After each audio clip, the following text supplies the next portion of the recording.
반갑습니다. 와룡봉추입니다. 자, 오늘 9월 28일 오전입니다.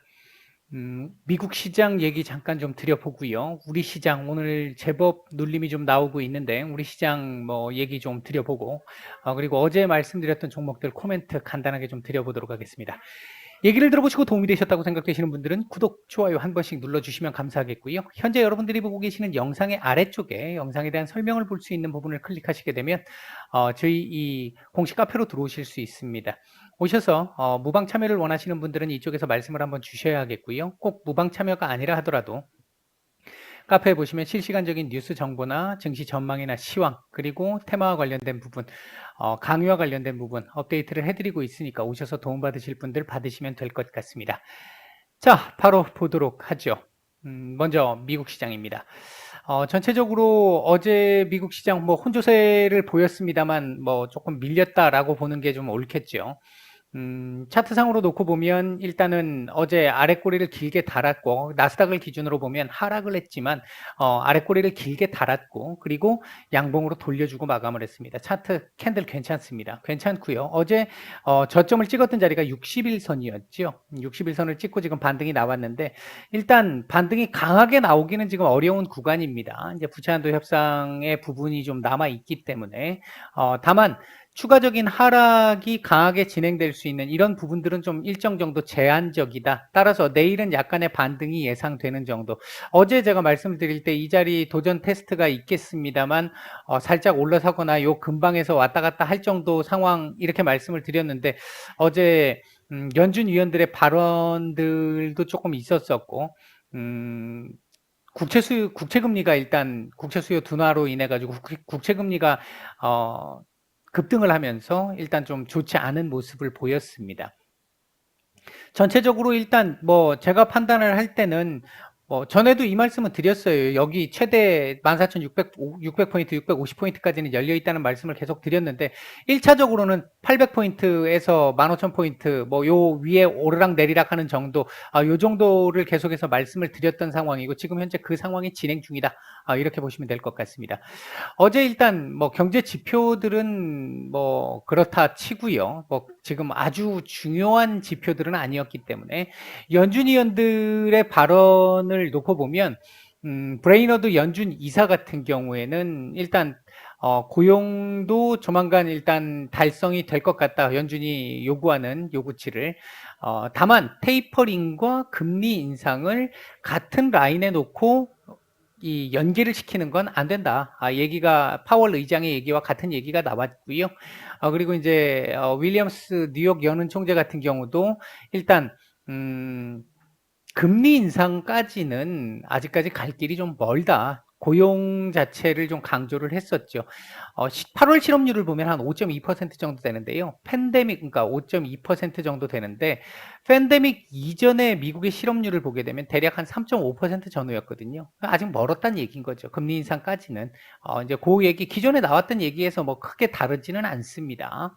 뭐 그런 정도 보면 될 것 같고, 테이퍼링에 대해서는 대체적으로 찬성하는 의견들이 좀 많았습니다. 조금 우리가 생각을 좀 해봐야 될 부분 중에 하나가 달라스 연은 총재였던 카플란 총재와 보스턴 연은 총재였던 로젠 그린 총재가 일단 주식 관련해서 어떤 좀 부적절한 거래가 있었다라고 하는 그 부분과 관련해서 일단 사의를 표명한 상태입니다. 이렇게 된다라고 한다면 두 분 다 대체적으로 매파적 성향을 가지신 분들이죠. 물론 전체적으로 지금 이번 FOMC에서 매파적 성향을 가진 분들이 늘어났기 때문에 많이 늘어나서 절반 가까이까지 늘어났기 때문에 큰 영향이 있지는 않겠지만 강력하게 주장을 했던 분들이 일단은 좀 사의를 표명한 상태이기 때문에 약간은 좀 온건한 흐름이 나올 가능성도 일단 배제할 수는 없을 것 같다. 이렇게 볼 수 있겠고요. 리가르드 ECB 총재 같은 경우도 최근에 인플레이션 상승이 과도하게 나오고 있는 부분은 일시적이다. 2023년 전에는 금리 인상 안 하겠다. 얘기를 일단 한 상태입니다. 전체적으로 미국 시장 같은 경우도 부채 한도 협상을 기준으로 놓고 지금 이에 대한 부분을 지금 반영하면서 눈치 보기가 지금 진행되고 있는 상황인데요. 오늘 아침에 우리 시장이 시작하기 전에 이제 뉴스가 하나 나왔죠. 미국이 임시 예산안에 이 부채 한도 증액 같이 연계해가지고 통과를 시키려고 했었던 상원 동시 처리가 일단 무산됐습니다. 기본적으로 임시 예산안은 공화당도 통과를 시켜주겠다. 12월까지 연장하는 안은 통과를 시켜주겠다. 하지만 부채한도 협상은 안 된다. 일단 얘기가 된 상태고요. 어느 정도 충분히 예상이 됐던 부분이고 말씀을 계속 드렸던 부분이죠.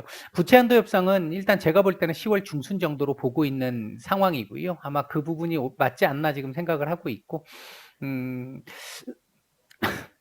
죄송합니다. 자, 일단 부채한도 협상이 되려고 하면 지금 3.5조의 사회지출 법안이 일단 좀 깎여야 될 것 같고요. 그리고 증세하겠다라고 했던 부분도 이것도 좀 깎여야만 아마 부채한도 협상이 좀 진행이 될 수 있을 걸로 보여집니다. 따라서 이 부분이 얼마나 깎이는지 이제 남은 기간 동안 앞으로 뭐 한 20여일 정도 남은 기간 동안 어떻게 얼마나 깎아낼지 이제 이 부분이 중요한 부분이 될 것 같고 이게 일단 통과가 되고 나면 시장은 아마 제법 괜찮은 모습을 보일 수 있습니다. 왜?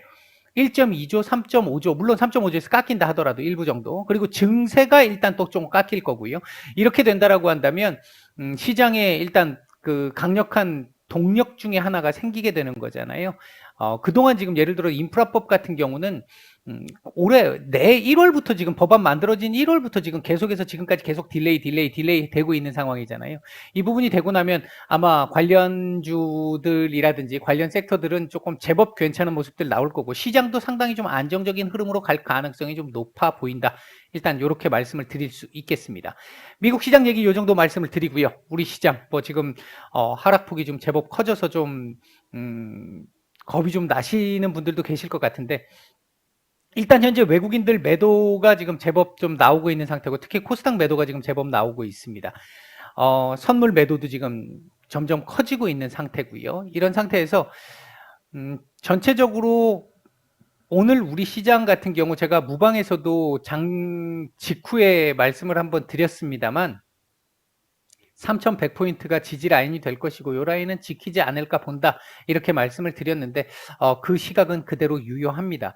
3,100포인트 쪽을 지금 뭐 여기 아직 약간의 여유가 좀 남아 있잖아요. 이 여유를 뭐 메꾸게 될지 아니면 이 상태로 끝낼지는 모르겠습니다만 전자든 후자든 찍고 나서 위로 제법 올려주고 마감을 해야 합니다. 오늘 만약에 3,100포인트 정도까지 찍는다라고 가정을 했었을 때는 대략 3,120포인트 정도까지는 올려놓고 마감을 해야 좋습니다.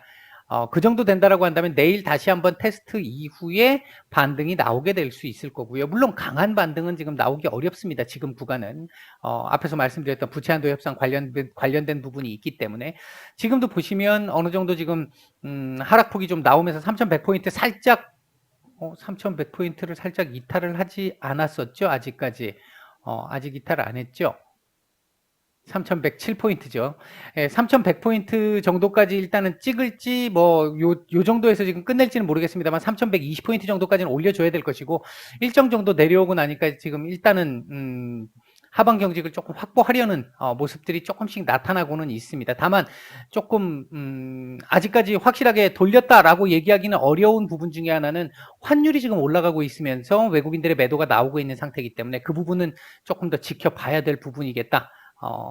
기본적으로는 지킬 걸로 본다. 이렇게 일단 정리를 해드리겠고요. 현재 움직이고 있는 섹터는 뭐 미국에서도 오늘 그런 부분들이 좀 있었었고 뭐 오늘 천연가스가 오늘 또 신고가를 기록을 했죠.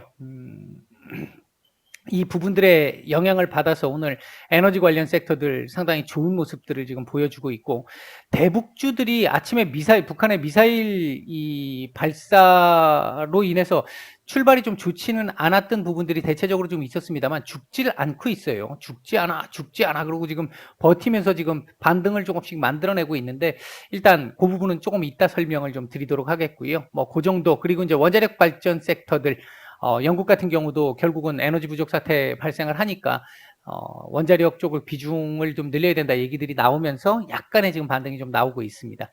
현재 시장 외국인들 매수하고 있는 섹터들 종목들 보면요. 삼성전자 매수 가장 좋습니다. 뭐 아주 많지는 않습니다만. 그다음에 LG화학, SK이노베이션, KB금융, SK하이닉스 정도 눈에 띄고요. 매도 상위 쪽에서는 네이버, 삼성 SDI, 카카오, 삼성바이오로직스 정도 눈에 띕니다. 코스닥 쪽에서는 아난티, 에코프로비엠, 카카오게임즈, SM, 유바이오로직스, 셀리버리, JYP엔터 뭐 요 정도 눈에 띄고요. 뭐 그 외에도 아프리카 TV, HLB까지도 보이네요. 그다음 매도 상위 쪽에서는 캠트로스, LX세미콘, 원익 P&E, 아미코젠, 시젠, 셀트리온 헬스케어 정도가 매도 상위 쪽에서 눈에 조금 띄는 모습을 보이고 있습니다. 일단 우리 시장 제가 개인적으로 판단할 때 아직까지 물론 뭐 안심할 수 있는 단계는 아니지만 오늘 이 라인을 깨지는 않을 걸로 본다. 그리고 이 라인은 지켜지면서 조금 더 올려주고 마감, 내일 다시 한번 테스트 나오면서 양봉 하나 만들어주고 살짝의 반등, 뭐 이런 정도의 흐름, 3100에서 3140, 3140에서 3180 요 라인인데 지금 보면 지금 3100에서 3140포인트 라인에서 움직이고 있는 정도의 상황이다. 이렇게 보시면 될 것 같습니다. 자, 시장 얘기 요 정도 드리고요. 어제 일단 설명을 드렸던 부분들이 있으니까 간단하게만 코멘트를 하겠습니다. 일단 오늘 아침에 북한이 만약에 미사일을 안 쐈다라고 한다면 오늘 갭으로 뜨고 시작을 했을 가능성이 좀 높아 보였습니다. 하지만 아침에 북한이 미사일을 쏘는 바람에 갭으로 떨어지고 시작을 했고 지금 아난티 같은 경우 지금 몸통을 키우면서 양봉을 또 만들어내고 있단 말이에요. 이게 상당히 좀 의미가 있습니다. 제가 일단 볼 때 오늘 아침에 북한이 미사일을 쏜 이유가 뭐겠느냐, 왜 미사일을 쐈을까, 어제까지 대화를 떠들던 애들이 제가 개인적으로 생각할 땐 그 부분입니다. 얼마 전까지, 그러니까 유엔에서 계속해서 얘기가 됐던 부분들이 뭐였냐면, 뭐 김여정도 엊그저께 얘기를 하면서 계속 했던 얘기가 뭐였냐면 공정성이었습니다. 우리 대선의 화두이기도 하죠. 남한이나 미국 니네가 쏘는 건 자위권 차원이고 우리 북한이 쏘는 건 왜 맨날 도발이냐, 공정하게 형평성 있게 해달라 라는 얘기였습니다. 그리고 니네가 오늘 쏘고 나서는 이 얘기를 했죠. 니네가 적대시 정책을 철회하지 않고 있기 때문에 우리나라도 자위권 차원에서 지금 이걸 쐈어, 이렇게 얘기를 했단 말이죠. 근데 그저께 김여정 부부장이 뭐라고 얘기를 했었냐면 우리가 자위권 차원에서 하는 행위들에 대해서 가타부타 떠들지 마라 라는 얘기를 했단 말이에요. 그리고 나서 남북 정상회담까지 관련된 얘기를 했어요. 그리고 나서 오늘 미사일을 한 방 쏘았습니다. 이거 뭘까요? 나만 어떻게 하는지 보겠다는 거죠. 우리나라에서 또 만약에 비난 성명이라든지 이런 거 나오게 되면 이거 없던 걸로. 근데 그냥 우리가 일단 좀 자존심은 상하지만 꼬리 내리고 아무 말 안 한다 라고 한다면 북한도 그 다음 단계를 한번 생각해 볼 수 있겠다. 이걸 지금 시험해 보고자 하는 게 아닌가, 일단 그렇게 보고 있고요. 대신 만약에 이걸 용인해 줬을 경우에는 앞으로 이제 미사일은 북한이 마음대로 쏠 수 있는 상황이 됩니다. 물론 대륙간 탄도는 얘기가 달라지겠지만 그 아래급은 이제 계속해서 그동안 미사일 시험 안 했잖아요. 안 했다가 올해 들어와서 한 지금 6차례 정도 했는데 그 한 3년 동안 안 했단 말이죠. 이제 눈치가 보였기 때문에 못 했는데 이제 그거 눈치 안 보고 앞으로는 자유롭게 하겠다라는 게 될 수 있습니다. 그래서 우리 정부에서 어떻게 대응할지를 지켜봐야 됩니다. 만약 비난 성명이 나오게 된다라고 한다면 대북주들은 오늘 좋지 않은 흐름이 나올 가능성이 분명히 높겠고요. 아무 말 안 하게 된다면 대략적으로 눈치 보고 끝났다가 북한 쪽에서 내일이나 모레 정도 선에서 추가적인 얘기가 나올 수 있겠거든요. 그 상황에서 한 번 더 움직일 가능성. 그러니까 지금 현재는 매우 좀 불안정한 자리에 있는 상태다. 그렇게 말씀드릴 수 있고, 그런 상황이기 때문에 지금 재료가 모든 걸 다 지금 좌우할 수 있는 상황이기 때문에 지금 대북주들은 지금 차트상에서 이걸 볼 게 아니라 우리 정부가 비난 성명을 내느냐 안 내느냐를 빨리 파악을 해보는 게 가장 중요한 위치에 있다. 비난 성명이 나오게 되는 순간 아마 급락 나오게 될 거고요. 비난 성명이 나오지 않는다면 하루 이틀은 이런 식으로 계속해서 이 저항선 부근에서 움직이다가 북한에서 추가적으로 진전된 안이 나오게 됐었을 때 움직임이 강한 움직임이 나올 수 있는 그런 정도의 흐름 예상이 됩니다. 지금 13,000원 요 전후잖아요. 그러니까 지금 요 저항이니까 그렇거든요. 그러니까 이게 괜히 이 저항들이 있고 지지가 있는 게 아닙니다. 차트를 또 한 번 말씀을 드리면 무시할 게 아니라는 게 이 자리에서 지금 움직이고 눈치를 보는 이유가 뭐 다른 데 이런 데서 눈치를 보는 게 아니라 이런 데서 눈치를 보는 이유가 갈 수 있는 상황이긴 하지만 지금 브레이크가 한번 걸린 상황이잖아요. 그러니까 이 자리에서부터 더 갈 수 있을지 아니면 밑으로 다시 내려와야 될지를 결정할 수 있는 자리가 요 저항 자리라는 겁니다. 지금 얘도 마찬가지잖아요. 대하티아이도 6,850원 전후가 지금 저항 라인이거든요. 이 라인을 넘을 수 있느냐 없느냐는 오늘 내일 중으로 우리나라에서 비난 성명이 나오느냐 안 나오느냐, 그리고 안 나왔을 경우에 북한에서 추가적인 진전된 안을 내느냐 안 내느냐, 그 부분에 달려 있습니다. 뭐가 옳은지는 그건 정치적인 문제이기 때문에 제가 언급을 드리지는 않겠습니다. 일단 정부에서 어떻게 하는지, 우리 정부가 일단 키를 쥐고 있다, 이렇게 말씀드리고 정리를 하도록 하겠습니다. 마치겠습니다.